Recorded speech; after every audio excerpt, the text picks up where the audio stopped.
হতে পারে এই রমাদান আপনার জীবনের শেষ রমাদান হতে পারে। শয়তান আপনাকে তিনটা ধোঁকা দিতে পারে।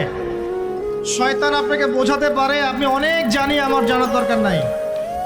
শয়তান বোঝাতে পারে আমার বয়স হয়ে গেছে, আমার দ্বারা হবে না।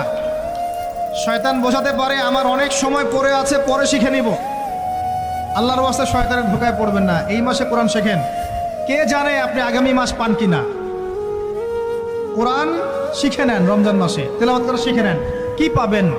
কয়েকটা হাদিস বলছি। নবী সাল্লাল্লাহু আলাইহি ওয়াসাল্লাম বলেছেন, এই কোরআন আপনার পক্ষে দলিল হবে অথবা বিপক্ষে দলিল হবে।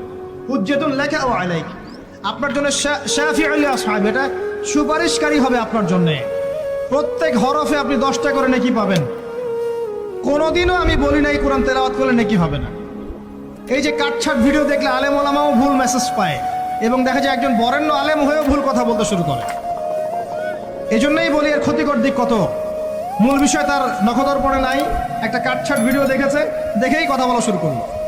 কিন্তু সে আলেম, তার জানা উচিত কাফা বিল মারই কাযিবান ওয়া হুয়া ইয়াকুল কুল্লামা সামিআ। একজন মানুষের জন্য মিথ্যাবাদী হওয়ার জন্য এতটুকু যথেষ্ট, যা শুনলাম যাচাই বাছাই না করেই প্রচার করুন।